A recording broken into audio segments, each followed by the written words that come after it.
Mondo cabut. Hmm. It feels really lonely. Wah, ya super lah. Devastated juga sih sama apa kecewa. Terus kenapa harus pergi? Hello, welcome back to Rewind.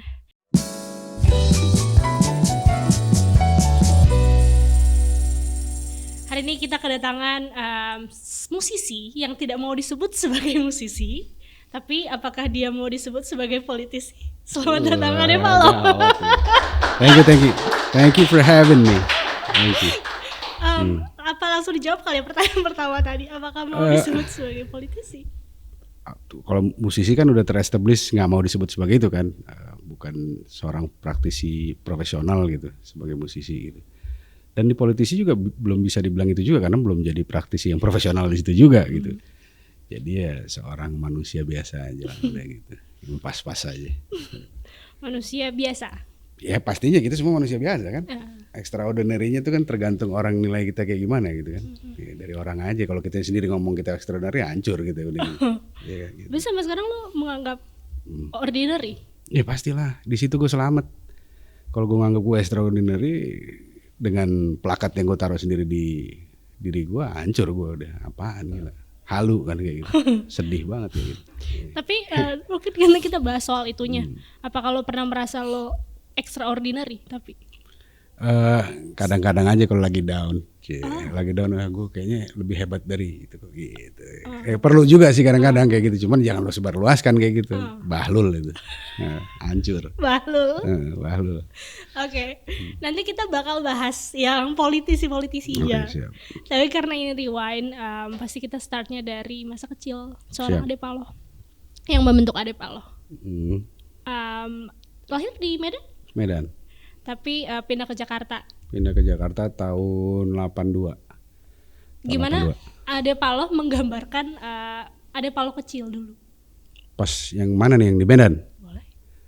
Kalau yang di Medan sih banyak memori-memori indah terhadap alam sekitar Medan sih gitu. Dia urban yang bisa dibilang kayak Bandung juga ya bentuknya. Dia urban yang di sekitarannya itu ada pegunungan gitu. Terus hiruk pikuknya cuman lebih mobile daripada Bandung. Kalau Bandung kan lumayan laid back gitu ya. Kalau Medan enggak, dia Jakarta juga gitu, cepet gitu, ritmenya cepet.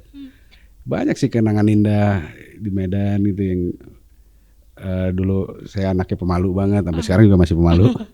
Kayak gitu yang biasa ngikut bapak saya kemana-mana gitu, yang berburu. Bapak dulu di hutan berburu, di kota kena orang. Oh gitu. Iya, kijang gitu. Terus dulu harimau juga ada kayak gitu-gitu. Nembak? Saya ngikut aja, nggak, saya waktu itu belum bisa, belum ikut nembak juga gitu. Safari gitulah di Brastagi ada gitu-gitu ya. Kayak gitu, terus ke Danau Toba kayak gitu-gitu ya. Itu indah. Memorinya. Wah, indah banget itu. Setelah pindah ke Jakarta dan harus kayak meninggalkan keindahan itu kayak ya sangat beda banget sih. Satu lagi saya mau tambahin itu, saya kan dari dulu takut sama kadal ya. Takut sama ya segala bentuk kadal. Mungkin memori pertama saya takut banget itu waktu di Sibolangit. Sibolangit itu bumi pramukanya di Sumatera Utara gitu. Di situ ada kayak kolam gitu yang udah kosong, isinya biawak. Banyak. Terus biawaknya makan bebek. Saya pusing di situ jadinya. Ya Allah, ini apaan ini binatang nih kan, jadinya sampai sekarang mungkin itu core memorinya di mana saya takut sama segala perkadalan dunia gitu. Kadal gitu. Makan bebek. Biawak. Oh iya biawak. Makan bebek kecil, aduh, sampai sekarang tuh. Itu jadinya mungkin dari situ juga. Ya itu mungkin ngebentuk saya juga kali ya dari situ ya. Dalam perihal itu ya kayak. Ke perihal apa nih? Perihal ketakut sama kadal. Tapi agak random itu ya. Enggak apa-apa. Gitu. Terus habis itu yang tadi pindah ke Jakarta dari kayak ibaratnya tuh keindahan-keindahan yang tadi Bang Ade ceritain. Hilang. Iya kan? Hilang. Tapi kan saya selama di Medan juga sering visit keluarga saya di Jakarta kan banyak gitu. Kebanyakan emang dari Jakarta juga gitu. Sering ke Ancol dulu gitu. Jadi bisa dibilang saya merindukan Ancol gitu. Jadi pancingannya ketika saya ke Jakarta, wah ini bisa ke Ancol lagi nih gitu. Jadi lumayan itu sih yang jadi daya tariknya, cuman jarang juga ke Ancol pada saat itu. Jadi ya udah. Jadi ada Taman Buaya juga di Pluit, sekarang udah nggak ada tuh. Taman Buaya. Taman Buaya, Tangkaran Buaya di Pluit gitu kan. Saya juga belum pernah ke sana sampai detik ini. Jadi waktu itu saya dijanjikan sama almarhum bapak saya gitu. Waktu itu jam 12. Terus saya pengen banget, Pak lihat buaya di Pluit, Tangkaran Buaya. Wah udah 2 jam lagi gitu. Jam 2 aja kita ke sana. Oh iya, 2 jam tuh berapa lama Pak? Ya 60 kali ini aja, 60 kali 2 gitu. Kamu hitungin aja itu. Oh ya udah, sampai sekarang belum udah. Sampai detik ini gue hitungin 2 jamnya udah berapa jam udah. Sampai tuh Taman Buaya juga nggak ada. Sampai nggak ada. Muara Karang apa nggak salah itu. Di Pluit gitu. 2 jam itu tidak jadi apa-apa. Hilang. Dan lu masuk ke sekolah percik. Kayak itu juga punya kenangan yang banyak ya untuk Adepalo. Super duper, itu yang paling ngebentuk saya banget ya, karakter ya dari percik lah. Nah masuk ke percik itu karena saudara-saudara saya juga udah ada di situ sebelumnya. Jadi dari tahun 80-an, 70-an malahan mereka udah di situ gitu. Jadi sekolah situ. Jadi ya gampang lah untuk saya masuk situ gitu kan. Ya lumayan ngebentuk saya juga dari lumayan bisa dibilang punya kisah-kisah legendaris gitu ya di sejarah Indonesia gitu ya. Ada peristiwa pemboman Cikini gitu kan. Terus banyak anak-anak pejabat-pejabat zaman dulu di situ semuanya gitu. Termasuk anak-anaknya Pak Harto, anaknya Pak Karno semuanya gitu. Megawati di situ, segala anak-anak Tommy apa segala gitu semuanya di situ. Nah itu nge-shape diri saya sebagai, nah itu mungkin itu core politik di situ. Core politik di situ karena itu kan kecil ya, pas masa kecil ya. Udah harus berpolitik di percik, kalau enggak kita binasa. Contohnya? Harus bisa tahu apa yang harus diucapkan gitu. Harus bisa tahu apa yang harus kita bisa ngelak gimana gitu. Kalau misalnya ada counter dari orang apa gimana gitu, kita harus bisa tahu tuh untuk kita survive gitu. Itu sangat survival instingnya intact banget ketika di percik gitu. Karena apa maksudnya guru? Ya karena environmentnya, karena udah jadi tradisi turun temurun di mana lo harus jadi orang gitu di situ. Kalau lo bukan siapa-siapa apa gimana, lo gue injek-injek. Gitu karena emang udah atmosfernya kayak gitu ya, atmosfer Indonesia lama lah gitu. Kayak gitu. Bully itu di situ, kalau lo nggak bully, ya lo bukan siapa-siapa gitu. Jadi diharuskan untuk jadi tangguh duluan gitu. Berarti Bang Ade pernah dibully dan pernah membuli? Siapa yang berani ngebully? Yang bully saya cuma diri saya sendiri gitu. Bukannya pemalu Bang Ade? Kan pemalu bukan berarti nggak punya taring. Yang ngebully saya itu sebenarnya ibu saya tuh, pembuli saya nomor 1 gitu. Kalau itu, aduh, itu. Dia yang selalu bilang, Ade, apaan kamu kayak begini, ya itu. Kalau misalnya ibu. Kalau jadi udah terlatih juga di rumah gitu ya untuk bisa maintain kita ini anak yang tangguh gitu. Kalau enggak ya habis juga gitu. Nah, makanya ketika di sekolah udah siap kayak begitu. Tapi gue masih kurang paham yang tadi yang ketika apa lo punya ini ya Bang Ade, banyak channel gitu di sekolah pas masih kecil kayak channel? Bukan. Kagak ada. Oh kalau channel itu ya dari saudara lah. Kan saudara udah di situ. Ada satu saudara yang paling dekat itu dia kelas 6 SD. Dia mestinya kelas 2 SMP. Dia betah di SD. Jadi ya dia lumayan ngejagain gitu. Kalau abang saya langsung ke sekolah SMP 1 di seberangnya Percik, SMP 1. Jadi dia nggak di situ untuk jagain saya gitu. Kalau dia kejagain saya di situ juga dia hancur karena SMP 1 sama Percik tuh musuhan. Oh iya. Gitu. Oke. Anjir gue tapi nggak kebayang soal itu kan kayak anak 6 SD 1 SMP tapi kayak udah ada berantemnya dan bukan berantem. Jadi kayak ditekan aja di Percik tuh dimana kayak misalnya kita baru cukur rambut gitu terus dengan intonasi yang sangat sopan ngomong begini, ini maksudnya apa itu cukur kayak gitu, itu apa yang lo mau dianggap apa dengan cukuran kayak gitu. Bisa gitu ngomongnya, tapi sopan ngomongnya. Semua orang anak Percik tuh sopan karena diajarin sopan di rumah gitu dididik sopan karena banyak kan dari militer, dari pejabat apa segala sopan. Tapi hati-hati dalam kesopanannya gitu karena di belakangnya ada sesuatu. Oh iya. Gitu. Nah di Percik juga gini, siapa yang benerin kerah lo itu musuh lo udah gitu. Siap. Ini jadi kayak Ya. kerah lo kayaknya ada kusut nih gitu. Oh, Itu musuh. Tekanan-tekanan ini lebih tekanan mental ya? Itu harus bisa kebaca. Oh, oke. Kayak gitu itu udah sangat umum banget itu kayak gitu. Bukan bilang itu sekolah jelek ya, tapi malahan itu nge-shape karakter banget untuk kita waspada, untuk kita bisa apa ya berpolitik sebenarnya dalam menghadapi hidup gitu bahwa enggak yang lo lihat itu selamanya itu yang real gitu. Ada between the lines gitu. Ya. Kita paham kan? Ada gitunya gitu. Oke. Tapi gimana seorang anak kecil tadi bisa mengerti itu, Bang Ade? Maksudnya ini kan mungkin Ketu. Kecil-kecil tua. Tahu nggak kata?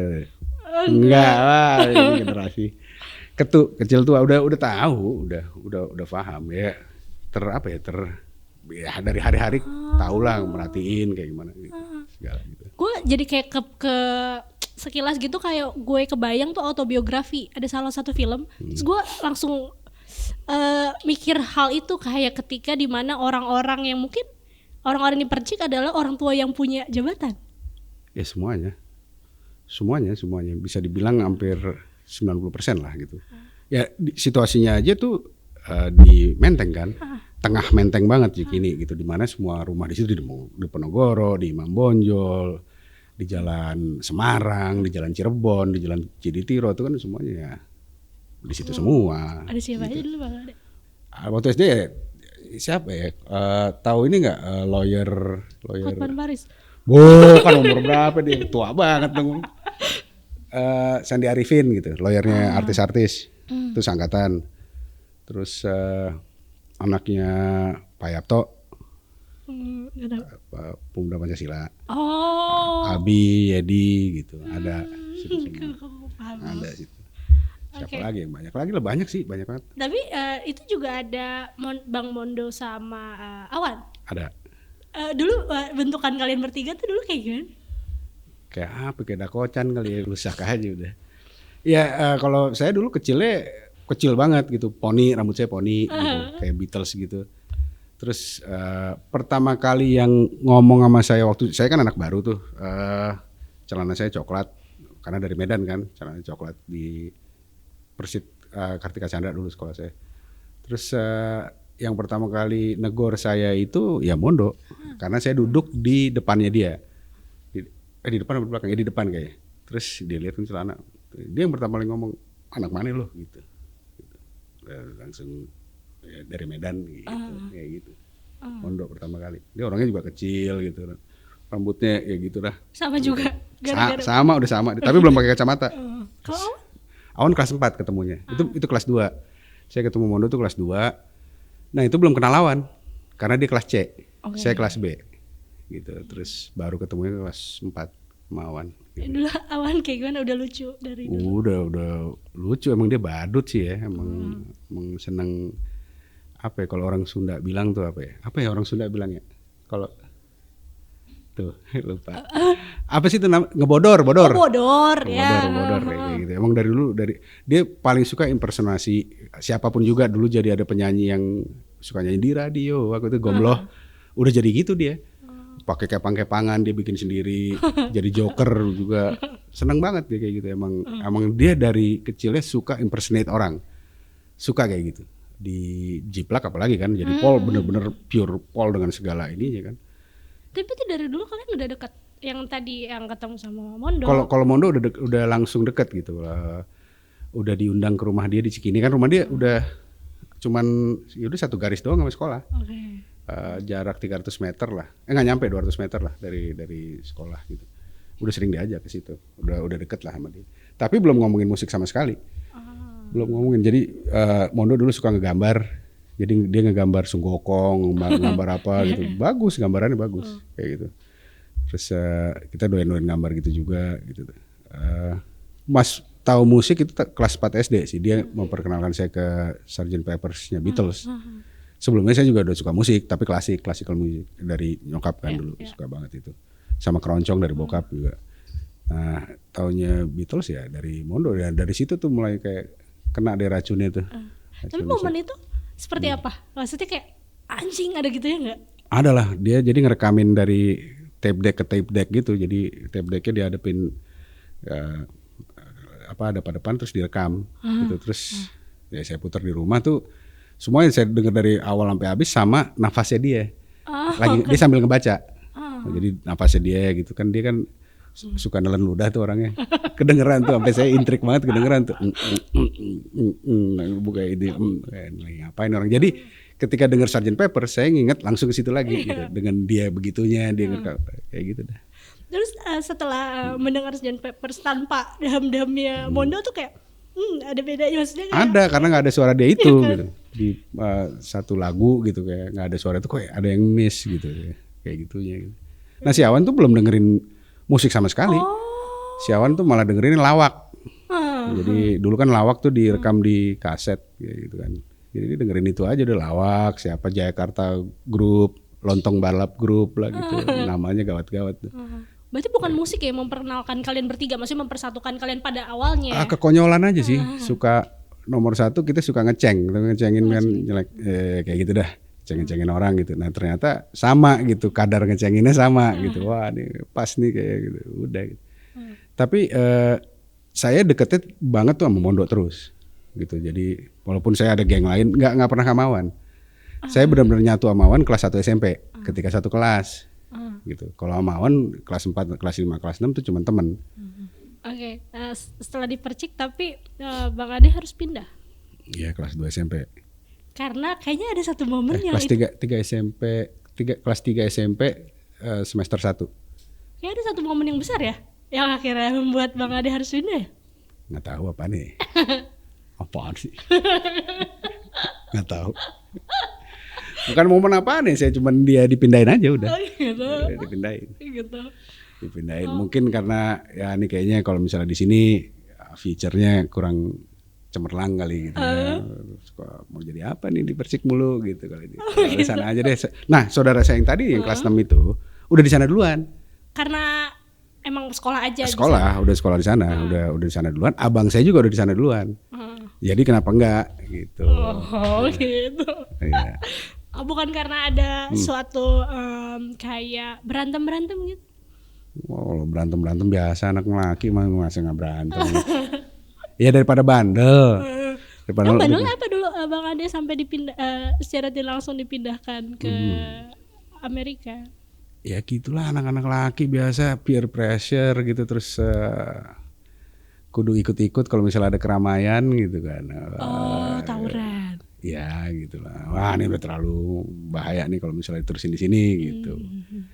Ya udah gitu ada ada kayak bakat untuk jadi bandel banget nih. Ya udah kirim aja sana dah gitu. Bakat bandel banget. Ya maksudnya ya terlalu kayak wah seneng banget gitu kalau misalnya ikut-ikut gitu apa segala tuh seneng wah. Tapi emang euforianya anak-anak seumur segitu ya pasti kayak gitu udah gitu kan peer pressure juga kan. Kalau misalnya lu nggak ikut ya cemen banget lo gitu kan. Ya, ada gitu dah. Terus pas pindah tapi jadi anak yang nurut enggak juga ya? Iya nggak mungkin lah. Nurut sama siapa? Tapi kalau masalah nurut, alhamdulillah itu karena juga didikan dari nyokap kan keras banget itu kalau bisa dibilang ya. Dia tuh lewat kata-kata dia pernah bilang gitu, Dek kalau misalnya kamu nyoba-nyoba misalnya let's say ganja gitu ya, mendingan mama mati gitu. Gitu. Nah jadi sampai detik ini nyoba begini. Pasti gitu. Berarti nggak pernah? Nggak. Kaget gila. Bandel banget gue, kaget. Enggak, emang itu karena ya bagus juga sih emang itu jadi didikan orang tua kalau misalnya dia terus repetitively itu ngomong terus itu repetitious dia ngomong itu terus ya lama-lama kan kepatri di kepala gitu. Untuk enggak nyentuh begitu. Cuman dia kurang bilang tentang alkohol.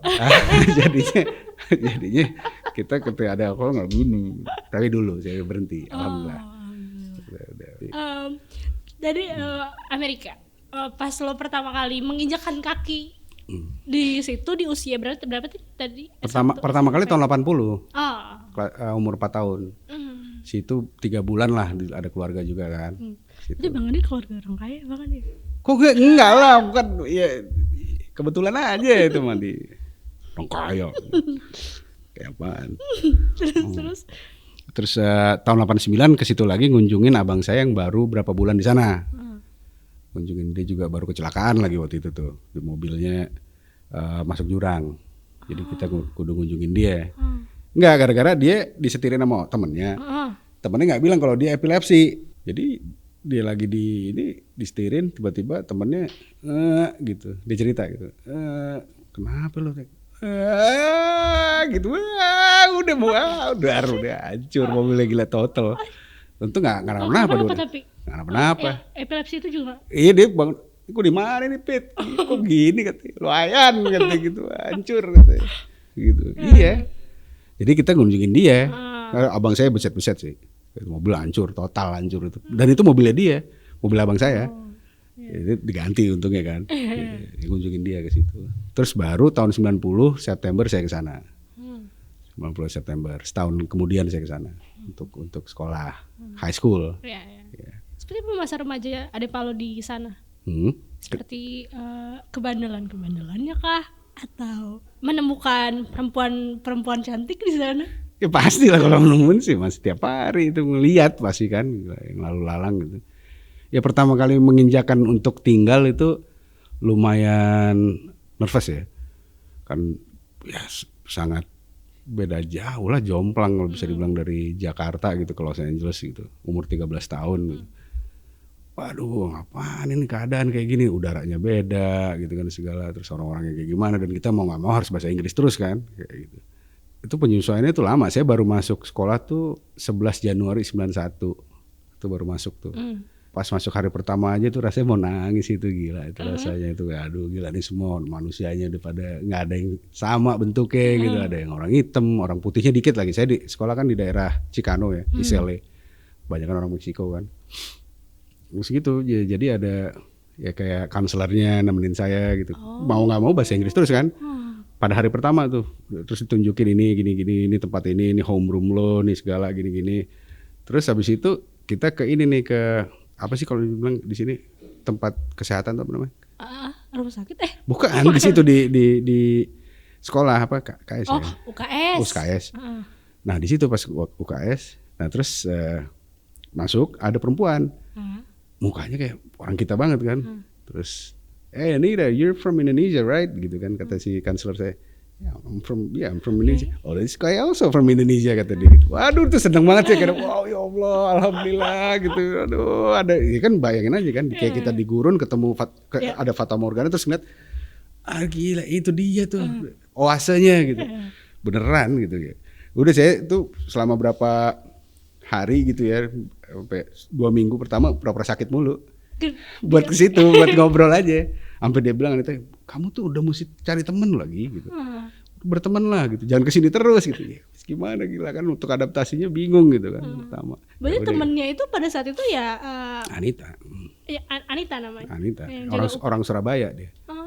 Orang Surabaya. Jadi dia di situ dia emang ngambil kedokteran, dan itunya programnya dia gitu. Jadi di situ untung banget kan di situ. Ya kayak gitu. Terus baru setelah itu ya udah saya mulai berteman lah gitu. Mulai ini, terus nggak lama saya sampai nggak merhatiin lagi Anita di mana, tiba-tiba udah nggak ada. Oh gitu. Iya.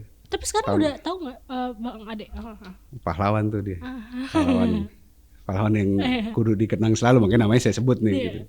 Nama belakangnya lupa. Udah Anita aja, udah kayak salon. Iya kan? Iya.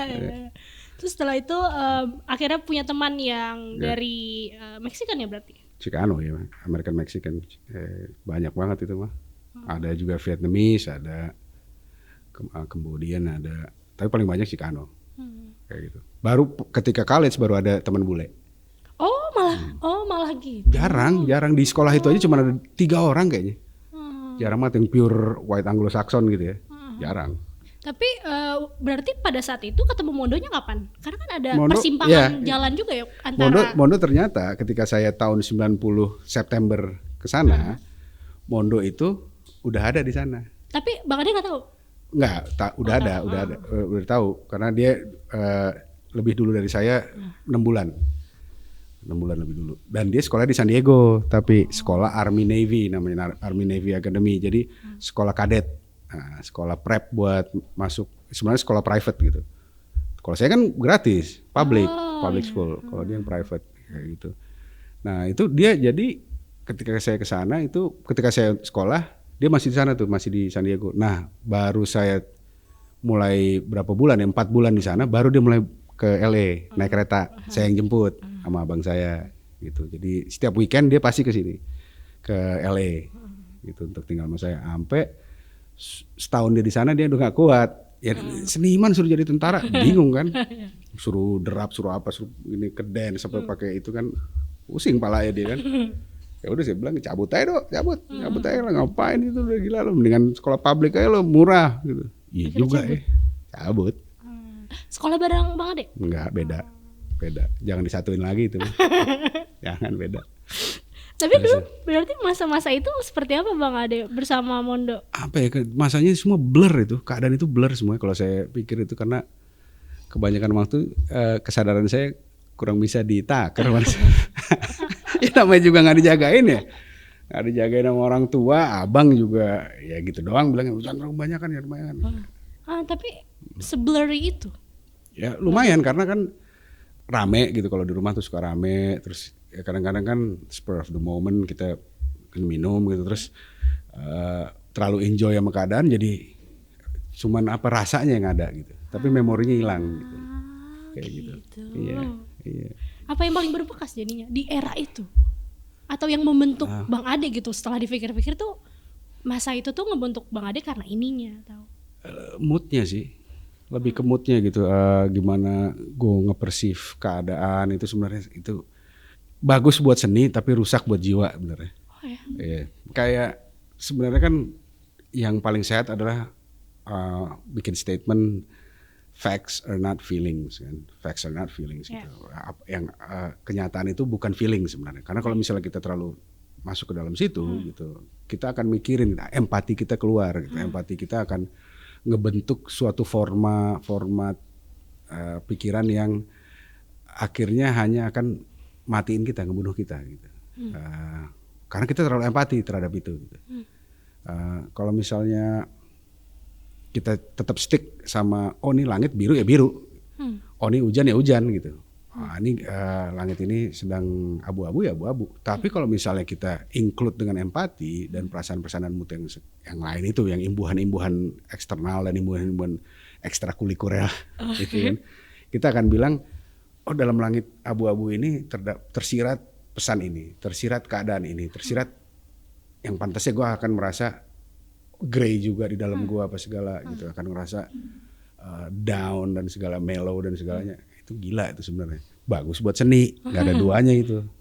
Itu ngasih kita banyak inspirasi dan segalanya gitu. Cuman untuk jiwa, waduh gila digerogotin kita. Pasti Bang Ade tidak sehat pada saat itu. Pada saat itu sedang proses untuk menjadi begitu gitu. Jadi kan kayak ya mungkin waktu itu juga dari film-film foreign, Italian film, cinema, dari French cinema apa segala, noir gitu, nonton gitu, mulai waduh kok begini ya, kok begini. Tapi lama-lama coba lagi pasang lagi yang ini, waduh kok gini musiknya apa segala, imbuhannya banyak, terus sunsetnya LA bagus banget. Itu kan saya juga tinggalnya di Pasadena tuh, ada hillside-nya tuh kan, Via Colina atau ke Colina hillside-nya itu banyak coyote ngelolong apa segala, terus di balik itu kan clear banget ya. Kalau misalnya di sana clear tuh, kalau udah mulai sore clear banget. Kalau misalnya siang udah sama Jakarta, smoke kan. Itu bagus banget sunsetnya. Itu masuk semua kan. Ditambah lagi ada imbuhan juga, ekstra-ekstra yang lain gitu. Nambah semuanya. Gitu. Jadi kalau nggak kuat-kuat sih bisa gila itu.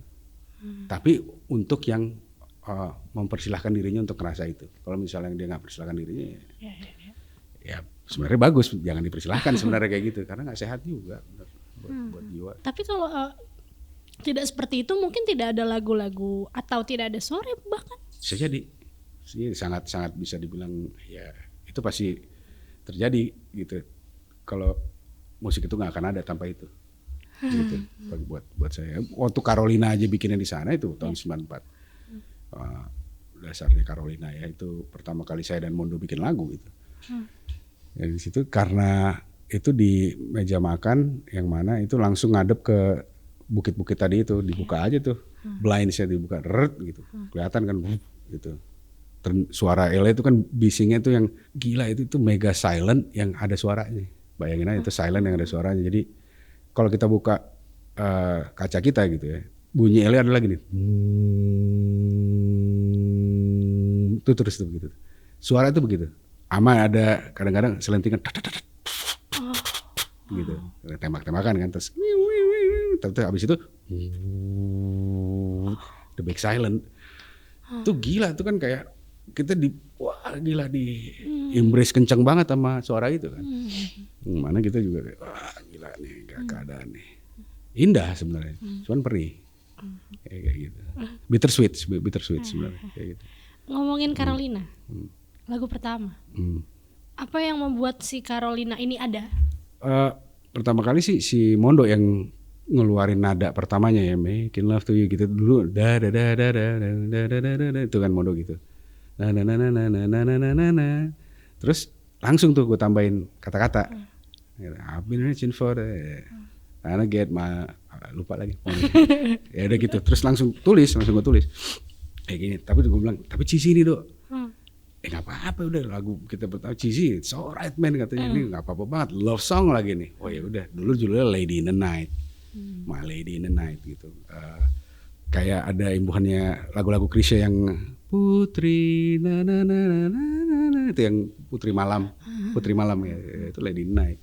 Jadi ada imbuhan kekuntilanakan gitu. Indonesia kan ada mistisisme gitu ya, jadi gitu. Tapi ini versi LA kayak gitu.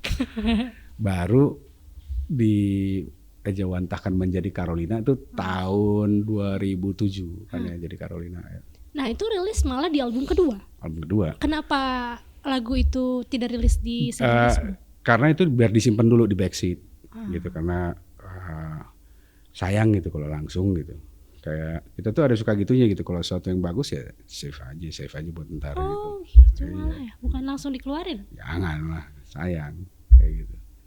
Apa mungkin juga waktu itu lagi seneng sama lagu-lagu yang baru sebenarnya, karena udah bisa nulis kan, udah bisa nulis lagu apa segala, ya udah kita majuin aja dulu yang baru-baru gitu. Kayak gitu. Tapi berarti menulis lagu Ade Palo pertama adalah Carolina atau yang legit itu ya, yang paling valid ya itu dia. Karena Mondo juga. Jadi itu lagu di mana gua sama dia tuh punya ya jabat tangan selamanya gitu. Kayak gitu di lagu itu gitu. Karena dia bikin itu, terus nada I need you itu gua. Dari situnya gitu. Lalu kawin kan itu. Dan alhamdulillah juga liriknya pas banget gitu sama nadanya, melodinya gitu. Dan keadaan pada saat itu? Keadaannya, waduh gawat keadaannya. The best. Apa kalau bisa diceritakan momen itu bersama Mondo pada saat itu, maksudnya precise gitu? Waktu itu apa ya, lupa kalau sepi apa, kadang-kadang suka banyak orang juga ke situ yang datang-datang gitu. Ada orang Filipina, ada orang Mexican datang juga, suka ya makan-makan aja di situ, minum sampai segala gitu. Tapi kayaknya waktu itu berdua doang deh. Ya waktu itu lagi sepi gitu, terus dia main aja di keyboard yang dibeliin abang saya tuh. Keyboard beliin. Dulu kan dia main pakai kertas. Kayak gitu. Iya, pakai kertas. Enggak ada bunyinya udah, tapi udah main sendiri gitu. Ada kali di kepala aja. Ada. Waktu itu Awan masih ada tuh, belum pulang, yang dia lagi masak. Awan kan doyan masak tuh di sana tuh. Kan di sini kan dapur, di sini meja makan. Nah, jadi bikinnya di meja makan si Mondo gitu.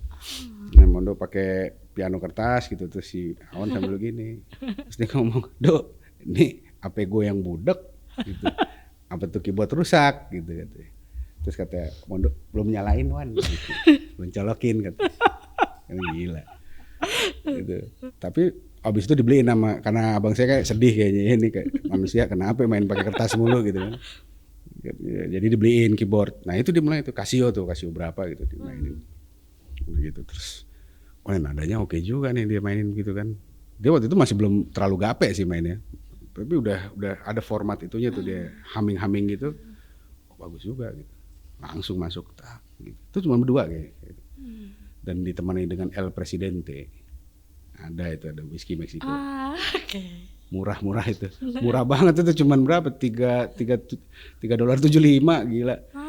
Isinya oli-oli samping Meksiko kali itu. Gila deh. Itu kayak romansa Mondo dan Adepalo hyper itu. Mulai hyper. dari situ. Dari situ ya yang bisa dibilang jabat tangan yang akhirnya didengarkan alhamdulillah banyak orang gitu. Orang berkenan juga gitu.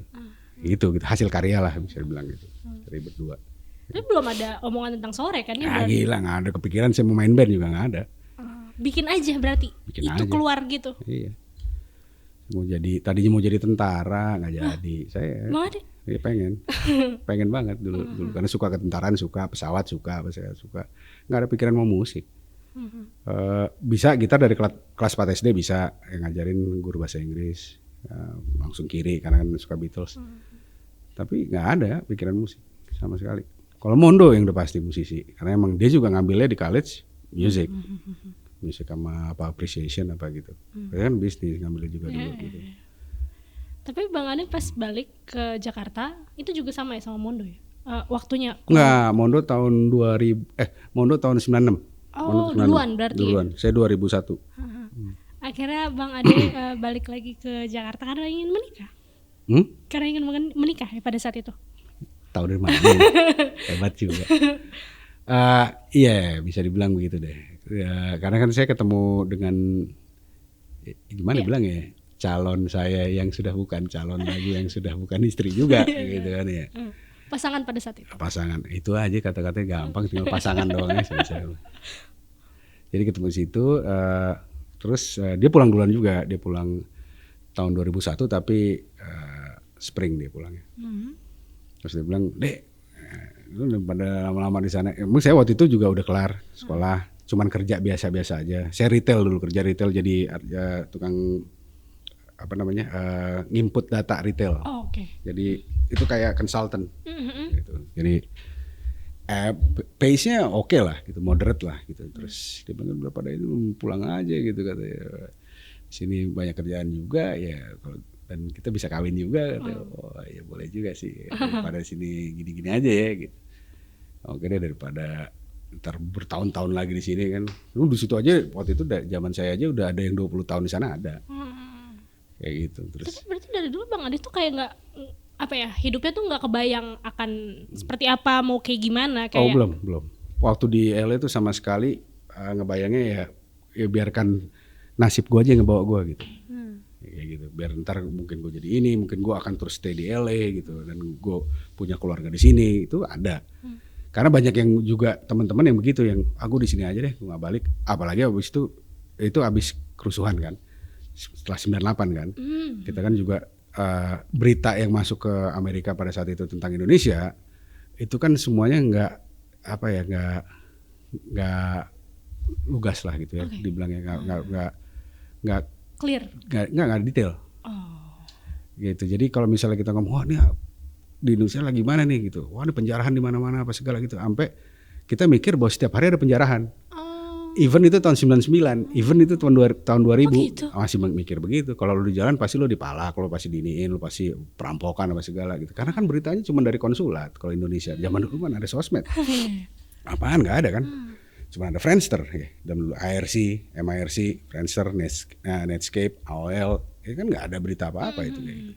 Lu cuma dapat beritanya dari TV sama dari Konsulat Jenderal Indonesia bahwa di Indonesia terjadi ini gitu. Ya taunya hancur aja udah gitu. Takut untuk pulang, dengan jadi kita stay aja di LA udah gitu. Kawin dapat orang sana apa gimana gitu. Nah, tapi enggak nih, ternyata setelah dipantau oleh waktu itu pasangan, aman katanya, biasa aja segala. Ya coba pulang gitu. Pas pulang juga, wah ternyata biasa, nggak ada apa-apa, nggak ada sama sekali rusak, nggak ada penjarahan, nggak ada apa, nggak ada kebakaran di sana, sini apa sana gitu. Oh gitu, berarti ibarat 2 tahun tanpa ketidaktahuan tentang rumah ya? Ya telepon doang dari orang tua, cuman ya ngomongnya tetap masih belum kondusif banget katanya di Jakarta. Mereka juga kayaknya nggak pengen diganggu dengan keberadaan kita di sana gitu ya. Jadi kayak, oh belum kondusif nih katanya, mendingan lo sana aja stay gitu. Lo future lo bagus di sana kok gitu. Daripada lo sini musingin gue kali gitu. akhirnya balik ke Jakarta. Kayak itu, tapi lumayan menarik ya Bang Ade. Itu hari-hari sebelum 9/11. Itu 9 hari. Iya kan? 1 September 2001. Kalau misalnya stay on 2 minggu apa seminggu lebih aja udah nggak mungkin bisa pulang selama 3 bulan itu. Kan semuanya di grounded pesawat selama 3 bulan itu. Ya nggak pulang bisa. Tapi pas dengar berita itu apa yang Bang Ade kayak pikirin, anjir. Maksudnya itu tuh ibarat gue udah nyampe di Jakarta. Iya itu lumayan bikin, itu shocking banget yang kayak dari atas kan lagi. Itu TV ada di bawah kan di dapur juga ada di foto di Jakarta. Dipanggil sama nyokap kan, "Deh ini Amerika nih, New York nih, kenapa nih?" Kaget gitu. Udah langsung nelpon Amerika. Nelpon teman-teman gitu. Terus ada yang di New York juga, udah enggak apa-apa gini segala. Shocking itu sampai di situ ada sedikit instill ketakutan sama pesawat. Dikit, padahal saya cinta banget pesawat. Dikit gitu. Gara-gara itu gitu bahwa anjing bisa dikontrol sampai kayak gitu manusia ya, di live-nya ditaruh di tangan orang gitu ya. Kayak begitu ada. Lumayan blowing juga sih keadaan itu. Gitu. Okay. Tapi sebenarnya Bang Ade udah kepikiran kira-kira bakal balik lagi atau udah bakal di Indonesia aja? Pengen balik lagi pada saat itu karena masih kangen banget kan. Waktu pertama kali nyampe Jakarta aja, saya waktu itu kan selalu pulang tuh setiap tahun dari tahun 90 selalu pulang gitu. Summer pasti pulang, ada kadang winter. Nah tahun 97 sampai 2001 saya nggak pernah pulang. Karena udah nyaman. Udah nyaman, udah gitu ya lebih bagus nggak pulang daripada ngurus visa lagi, capek kan segala gitu. Nah pas pulang itu, wah gila itu keringat udah kayak sauna udah. Pas baru nyampe, wah itu panasnya yang kayak ngerasa udah lagi masuk di penggorengan gitu. Iya bener kayak gitu rasanya. Itu adaptasinya sekitar ada sebulan kali, baru sebulan udah biasa lagi. Kayak gitu. Sekarang saya nggak kuat dingin. Oh iya ya, jadi langsung beda gitu ya tubuh kita menerima lingkungan ini ya. Iya. Ya, manusia kan adaptable sebenarnya kan. Gitu. Di era itu juga, padahal lu pengen kerja kan awalnya, tapi akhirnya sore terbentuk gitu. Ya, awan datang ngejemput lagi gitu, jalan-jalan lagi gitu. Sama Mondo juga gitu. Terus ya, udah ben aja gini. Ngapain aku mau kerja aja. Ngapain ah. Gak ada future-nya. Gitu. Mau datang juga bukan dari keluarga musisi kan, nggak ada yang seniman gitu. Paling Om Surya doang seniman dia kan. Terus nggak usah deh gitu. Tapi udah jajal loh gitu.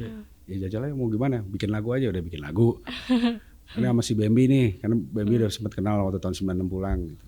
Ayo gitu ke rumah Bambi gitu segala. Ternyata Bambi udah ada lagu Etalase. Ayo udah garap aja Etalase gitu kan. Ntar gue paling ikut-ikut aja. Ternyata mereka kayak nggak sabar karena gue kayak nggak ada progres nih gitu kan, udah lebih pengen kerja aja lah udah gitu, di bank waktu itu kan.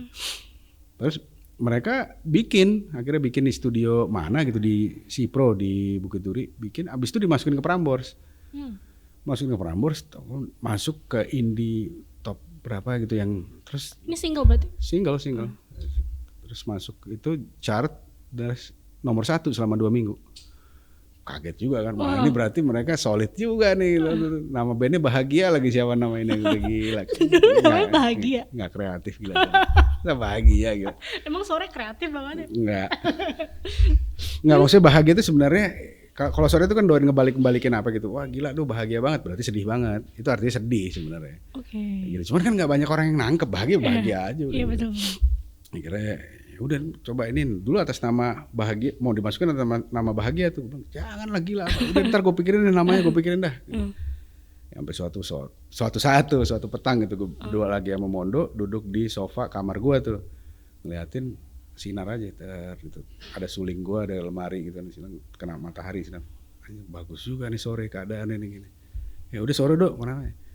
Ya udah sore udah sikat sore. Telepon Awan lagi di mana waktu itu? Di Plaza Senayan. Wan, namanya sore Wan, cakep, udah itu aja udah gila, udah kita masukin deh gitu. Nggak peduli waktu itu, yang penting ada nama, masukin sore, udah itu. Sesimpel itu ya. Iya. Soalnya kan ada yang kayak ini gogon-gogon gitu Bang Ade. Sore dari kebalikan Eros. Ya itu pada akhirnya kita mikir begitu ternyata, tapi sebenarnya nggak gitu. Jadi alhamdulillah ada tuh gogon-gogonnya setelahnya gitu. Oh ternyata iya ya, sore, pahit, ya perih gitu.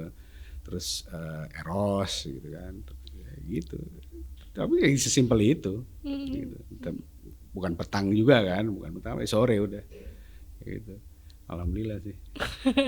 Kayak everything pada saat itu tuh simple aja, akhirnya ketemu nama sore itu. Dan sentralisme dengan lagunya yang itu menurut aku ya Bang Ade, kayak tadi kan kayak secara tidak sengaja, tapi banyak loh, maksudnya ketidaksengajaan itu menghasilkan album itu, dan album itu juga tiba-tiba dapat banyak penghargaan lah. Itu pada saat itu lo kaget nggak sih, atau kayak perasaan gue bikin biasa aja, atau kaget, pada saat itu? Kaget.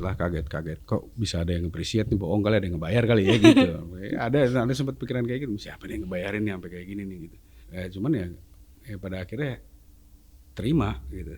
Terima nggak terima juga gitu. Terus kayak oh berarti gue mesti tanggung jawab nih di sini nih gitu. Wah gue mesti harus ngejawab nih gitu panggilan ini gitu. Males tadinya udah gitu. Wah gila ngapain gue mesti tanggung jawab begini, nggak, gue kan cuma iseng-iseng doang gitu. Terus akhirnya ya tetap diyakinin sama Awan, ya udahlah nggak apa-apa, lu kan tetap bisa bisnis, tetap ini ya, sikat aja gitu. Ya udah habis itu gue tanya orang tua kan. Yang yakinin lagi almarhum bokap, dia bilang kok main musik ya main lah gitu, tapi kok tetap aja kerja bisnis gitu, kalau kau nggak main musik kau gila katanya. Kok bokap bisa ngomong gitu? Daripada penuh dengan anxiety yang nggak terjawabkan gitu, nggak ada outletnya gitu, ya kenapa enggak main musik gitu. Emang kalau gue bakatnya kan emang bakat, bukan kalau di keluarga besar terlalu beda dari cara berbicaranya gitu, terlalu di luar normal gitu, di luar normatif gitu. Jadi banyak yang berasumsi bahwa gue gila gitu, kurang ajar. Jadi ya udah jadi kayak tradisi, udah si Ade gila dia gitu. Tapi in a friendly way ya, gitu. Bukan kayak wah ini emang dia rusak aja gitu. Kayak di momen itu kayak gue tapi kebayang gitu loh Bang Ade kayak gimana dulu, kayak ini cuma di kepala doang sih. Tapi apa yang ngebuat aku masih penasaran sama kegilaan itu, maksudnya kayak lo tuh ngerasa lonely atau apa? Wah gila, sekarang lonely gue. Every single second loneliness itu ada, kayak gitu. Ya emang begitu, lebih kayak terlalu larut dalam kekalutan diri sih gitu kan. Tapi nikmat, gitu. Nikmat, rasa nikmat itu. Terus nggak merasa selalu ada crowd gitu, kayak gitu. Enak crowd aja lonely gitu, kayak gitu. Tapi ya emang udah jiwa saya gitu, mau bilang apa lagi. Tapi itu coba saya lagi mencoba untuk selalu merasa bahwa gue nggak bisa terlalu begini terus gitu, untuk bisa accept surrounding gue sebagai bagian yang gue perlukan juga gitu, bagian hidup yang gue perlukan gitu, kayak gitu. Oksigen gue lah gitu. Nggak bisa terlalu sombong banget tuh bilang loneliness ya, kayak gitu. Terlalu lonely kayak nggak mau nerima juga apa yang dikasih gitu kan sama Tuhan gitu kita kan. Sebenarnya feeling loneliness itu oke, tapi untuk ngedeclare bahwa kita lonely sebenarnya ya itu sedikit kufur. Kufur itu kayak sedikit tidak merasakan nikmat gitu, tidak being grateful gitu loh. Gitu. By the grace of God, we've been given something gitu kan. Terus kita nggak nganggap itu gitu, itu kufur namanya. Kufur. Kufur tuh katanya untuk bahasa Inggris jadi cover. Oh wow. Covering yourself, cover. Jadi kata kafir itu sebenarnya dari kata kufur. Kata cover. Jadi awalnya kufur. Kufur itu kelakuannya. Kelakuannya. Kafir itu noun-nya. Nah, itu jadi jangan diartikan sebagai dia non Islam, dia kafir. Enggak gitu. Jadi semua orang bahkan Islam pun yang tidak menerima grace, ya tidak berkenan di hatinya untuk menerima grace, dia kufur. Mengkufurkan itu berarti dia mengcover dirinya, tidak menerima cahaya itu. Jadi gitu. Kafir tuh bukan yang kayak itu konotasi yang udah terlalu, itu stigma dan konotasi yang udah terlalu lama kemana-mana gitu sampai orang salah ngerti gitu. Jadi lo kata-katanya lagu sore tuh kayak gue paham gitu kenapa akhirnya ada. Ya senang kayak gitu memang kayak ya dicampur adukin sampai dia meaning something, karena semua kata biarpun juga dari satu kata ke kata lain gak relevan, tapi mereka punya nyawa masing-masing. Ketika disatukan dengan kata ini, nyawanya jadi beda. Jadi punya warna sendiri, punya kayak gitu dah. Alur sendiri yang belum tentu bisa sama dengan kata yang ini disatukan gitu. Mereka punya masing-masing punya nyawa. Kita nggak mau mengkafirkan mereka, gitu. Tidak mau mengkafirkan kata-kata ya kan. Kita nggak mau nge-cover berarti kan. Kita buka semuanya gitu, dengan segala potensi yang ada di mereka gitu di semua kata-kata. Gitu. Ngomongin penulisan lagu, dari semua lagu banyak banget lagu sore Bang Ade. Wow, super banyak yang nggak direkam aja bisa ada 1000-an ada kali yang nggak direkam. Bener kan? Iya. Emang kalau misalnya bikin lagi on banget, wah gila tuh soundbank banyak banget jadi rekam banyak. 1000 ada bisa segituan 1000-an ada. Oke. Dari berbagai macam lagu yang Bang Ade tulis, mana yang tadi ibaratnya kayak spark the kata demi kata yang kira anjir ternyata ini punya makna yang lain. Oh iya itu sering jadi kayak taunya dari orang gitu. Taunya dari orang, Bang ini artinya gini. Bisa jadi loh gitu. Bisa jadi juga. Iya bisa. Itu sah-sah aja sih gitu. Kayak gitu. Kalau buat kita sendiri kayak ini apa ya? Meaning ntar akan keluar sendiri kok dia artinya gitu. Jadi kayak gitu. Itu yang paling sampai detik ini yang paling bikin mind boggling gue sendiri tuh pop drama di album Lost Good Boys. Itu sampai sekarang gue nggak ketemu artinya apa itu. Sampai sekarang. Tapi biarin aja biar dia lagi lalu lalang sendiri gitu, dia kemana kali lagi mau pergi kemana biar ntar dia balik ke bapaknya kan saya bapaknya ini saya artinya ini lagi gitu. Ya udah gitu. Tapi yang tadi ada nggak satu lagu yang kayak nyamperin Bang Ade kayak ini tuh artinya ternyata ini yang berbekas lah. Yang paling itu ya Kambai Sanjuro lah gitu. Kambai Sanjuro di album Force of 5 yang lumayan berbekas itu ya tadi yang masalah loneliness kan ya. Itu ngomong tentang loneliness lagi. Kambai Sanjuro itu Sanjuro itu kan pahlawan dia samurai ya, dia Ronin sebenarnya. Ronin yang di filmnya Toshiro Mifune, di filmnya Akira Kurosawa yang main Toshiro Mifune. Nah itu dia kan selalu datang ke tempat-tempat di desa-desa yang memerlukan dia karena biasanya desa-desa itu dijajah lah sama feudal lord yang di situ atau sama bandit-bandit, dia yang ngebebasin gitu. Nah ketika dia pergi itu kan selalu sunset tuh keadaan sore lagi kan, kayak sebenarnya itu spaghetti western juga gitu, kayak koboi yang pergi pulang ketika sunset gitu, gue udah pulang tapi hero kan mereka kan, itu rasanya kayak lu mau kemana sih, udah sini aja, udah jadi teman gue, udah jadi itu rasa itu tuh yang kayak anjing gue lonely lagi nih gitu. Nah itu Kambai Sanjuro itu tentang itu bahwa kita memang perlu teman gitu dalam hidup gitu, kita perlu ada teman kita itu sebenarnya hero kita, pahlawan kita gitu. Iya pahlawan kita karena dia selalu ada buat kita untuk ya walaupun nggak usah ngomong apa-apa ada comfortable silence, paham kan? Ya kan comfortable silence gitu yang kita gue lagi gini dia lagi gimana tapi udah enak gitu rasanya. Gitu. Nah itu gitu yang lumayan kayak wah gila itu speak for me, it speaks for me. Gitu. Berarti pada saat Mondo cabut, it feels really lonely. Wah ya super lah. Devastated juga sih sama kecewa terus kenapa harus pergi gitu, kenapa harus ini kayaknya untuk di luar sore pun juga gue bakal jarang ketemu dia nih gitu. Makanya di sore waktu itu udah lumayan jarang dan ini bakal jarang lagi dan pada akhirnya benar-benar jarang ya, tapi ya dia tetap stays within gitu sebagai orang yang udah punya sejarah di hidup gua gitu, dan mungkin insya Allah suatu hari akan membuat sejarah baru lagi, kita kan nggak pernah tahu gitu. Tapi pada akhirnya tergantikan oleh teman-teman baru, sahabat-sahabat baru yang sebenarnya udah bersahabat sama kita sebelum hidup ini. Ya coba pikirin aja. Sahabat kita semuanya tuh udah bersahabat sama kita sebelum hidup ini. Akhirnya ini aslinya sekarang, manifestasinya sekarang gitu. Karena hidup ini kan, dunia ini kan bukan yang real juga, ada yang real lagi, banyak yang real kita nggak tahu yang real yang mana. Ini mungkin lagi ilusi, ini lagi ngomong ilusi, bukan orang, nggak tahu. Kayak gitu. Tapi apa yang ngebuat Bang Ade, Awan, Echa dan Bambi pada saat itu meneruskan, maksudnya kayak with the loneliness? Waktu itu ada gengsinya juga, jadi kayak kita tuh ngerasa wah dengan Mondo ninggalin kita gini, dia pasti ngerasa kita ini bakal hancur nih, bubar. Jadi ada gengsi, ini benar gue buka aja ya. Kenapa nggak kita terusin aja, kita buktiin bahwa kita bisa tanpa dia gitu. Kita coba deh, tapi kita vakum dulu ya. Udah vakum lama itu, vakum terakhir di radio show TV One. Nah, habis itu vakum selama hampir 2 tahun itu. Habisnya balik lagi pas ada tawaran di nikahan orang di Bandung. Berempat itu dengan bantuan teman-teman yang lain juga, ada teman-teman yang baru gitu. Terus setelah itu, wah enak, kita masih mainnya enak ya. Terus ya kita terusin lagi deh seperti janji kita waktu itu gitu. Terusin bikin Lost Good Boys gitu. Ya, ada plastik kita. Ada plastik kita. Lost Good Boys itu kayaknya salah satu lagu yang paling sering gue dengarkan setelah gue lulus kuliah. Gitu ya. Kenapa tuh?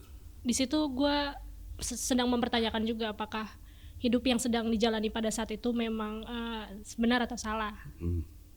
Tapi jadi penasaran, ada nggak satu lagu yang Bang Ade sering dengarkan? Nggak, tapi gue tanya lagi nih, emang yang benar yang salah itu menurut siapa? Menurut siapa?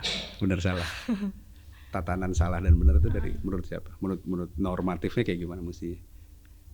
Atau menurut diri saya sendiri pada saat itu?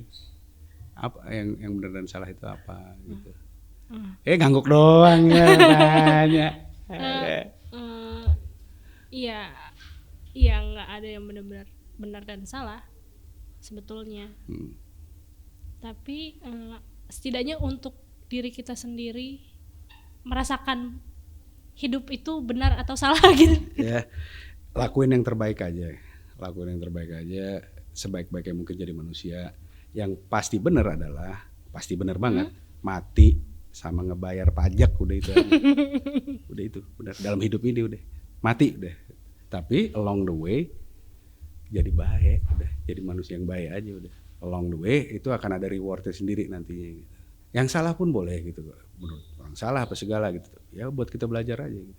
Ya along the way kita tahu sendiri ntar. Tapi yang pasti benar, mati. Dan itu nikmat terbesar. Ngomongin mati berarti Bang Ade udah siap? Insya Allah. Kenapa enggak harus siap juga dengan suatu hari siap ya harus lah. Makanya untuk siap ya jadi baik aja, ya kan? Boleh muda bahlul, pun juga yang belum punya kesempatan untuk jadi benar, tapi ya ada sendiri kok rewardnya sendiri nanti gitu.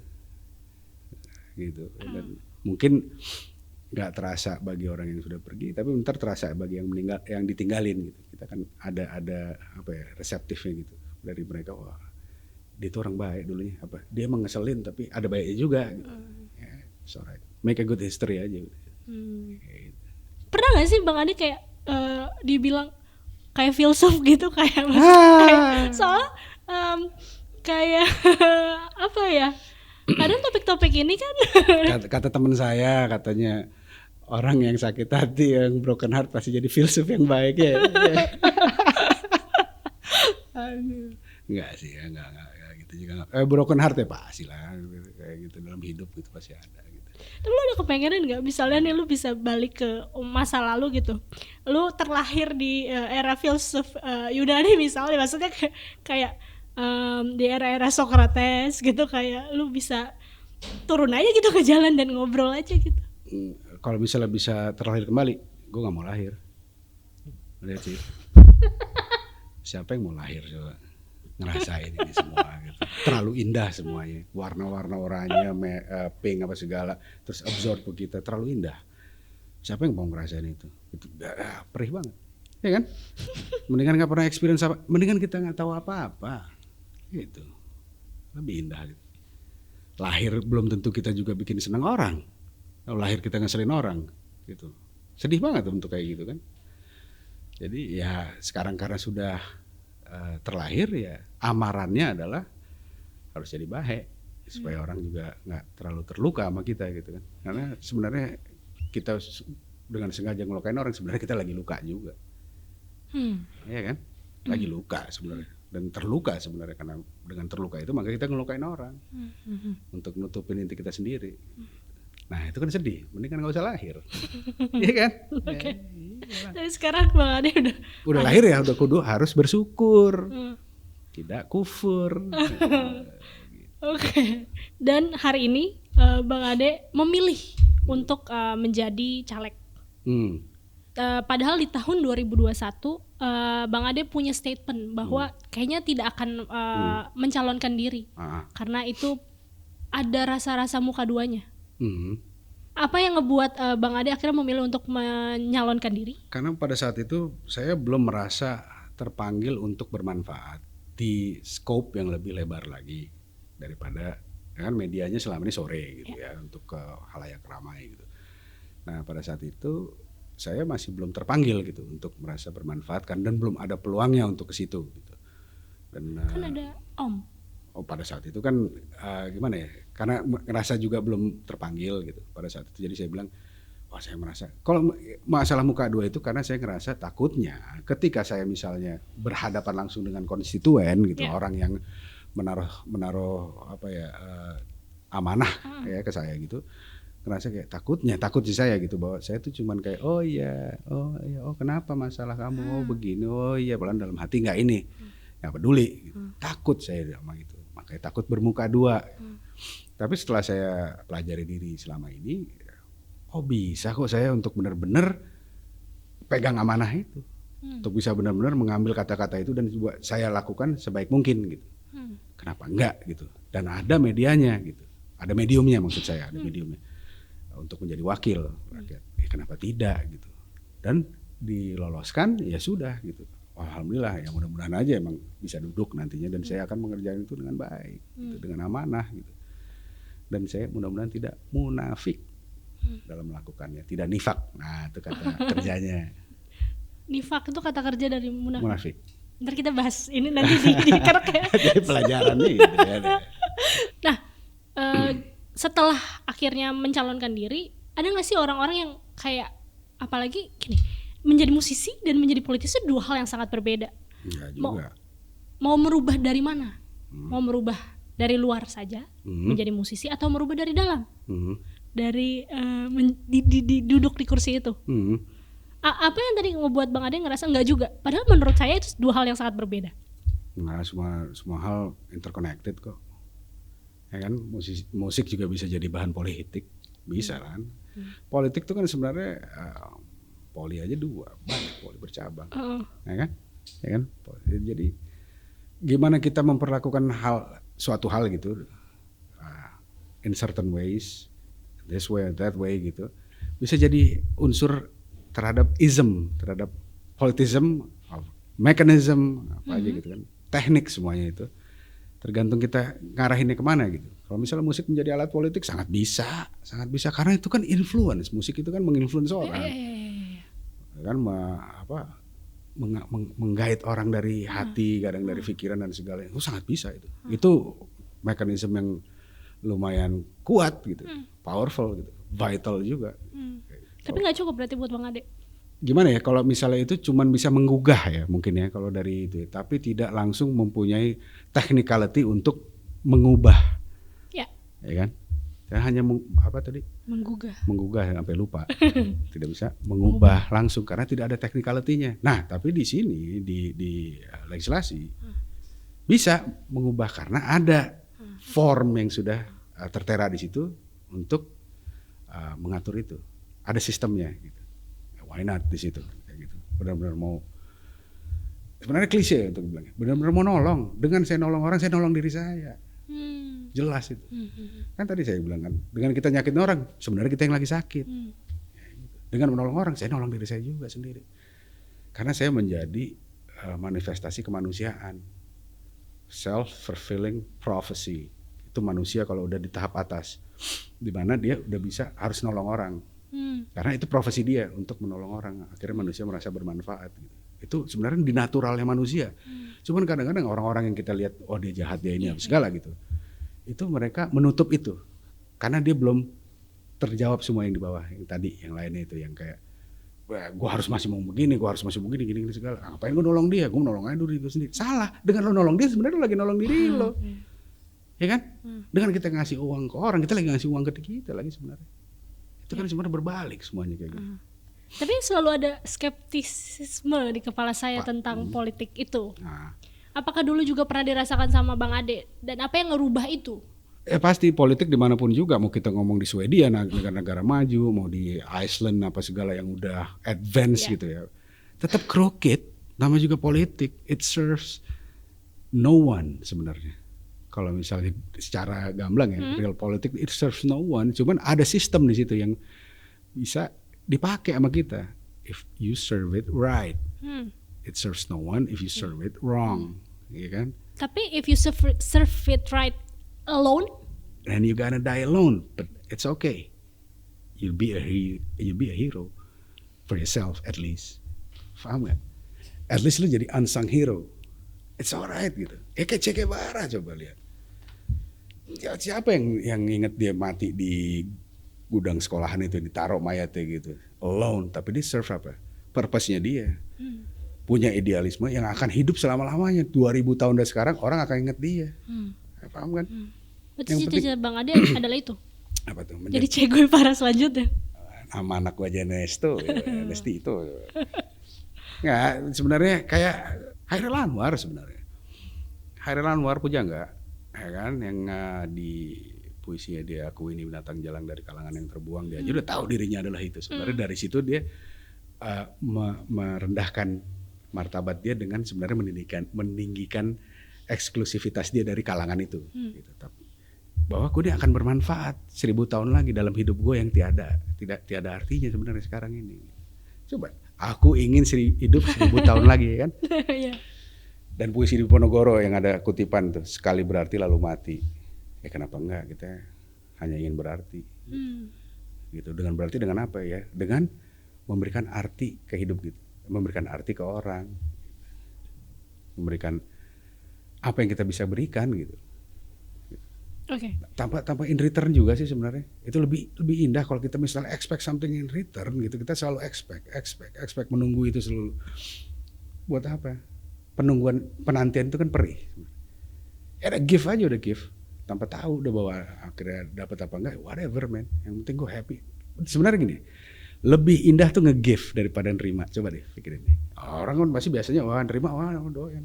Tapi ketika kita nge-give, kita punya ada tuh power untuk nge-give. Indahnya ampun-ampunan. Rasanya kan indah itu sebenarnya. Oke, tapi spesifik apa yang pengen Bang Ade berubah? Ubah. Kayak kita harus belajar kelas. Ubah. Apa yang pengen Bang Ade ubah? Sebisa mungkin kalau misalnya, jadi gini, jadi per kasus lah gitu ya. Bila mana kasus itu datang ke meja gitu, dan kita coba lihat, sebisa mungkin ya kita ubah menurut pada yang layak, pada aduannya yang layak gitu. Dan misalnya di sini tatanan dari pemerintah eksekutif seperti ini, dan itu merugikan buat yang tadi di sini, ya kita ubah di situ sebisa mungkin untuk diangkat ke forum. Gitu. Karena ada kan, memang rulesnya ada gitu. Sebenarnya kan rules itu kan dibuat buat apa sebenarnya? Buat mengatur tatanan kehidupan manusia. Tapi kadang-kadang yang satu enak, yang satu kagak, yang satu enak, satu kagak, satu enak, satu kagak gitu. Nah, kadang-kadang ini yang lebih diutamakan kayak gitu. Nah itu coba kita ubah gitu. Kenapa nggak semuanya gitu? Karena kan kita dilindungi di sila kelima apa? Keadilan. Itu sebenarnya itu falsafah 5 biji itu the best. The best kalau dijalankan dengan benar. Betul. The best itu udah format yang paling perfect dari suatu negara. Tapi nggak dijalanin dari dulu. Apa yang dijalanin? Nggak pernah ada. Nah itu coba kita ubah gitu ke situ. At least mungkin sendiri, dan itu mungkin pipe dream gitu. Kayak wah susah banget gitu. Cuman at least lo nyoba. At least lo ada andil untuk bisa nyoba itu gitu. Kayak gitu. Oke. Good luck. Amin. Semoga semua yang terbaik. Amin. Ih ngapain sih Bang Ade nyalek? Setelah dengar kan teryakinkan kan.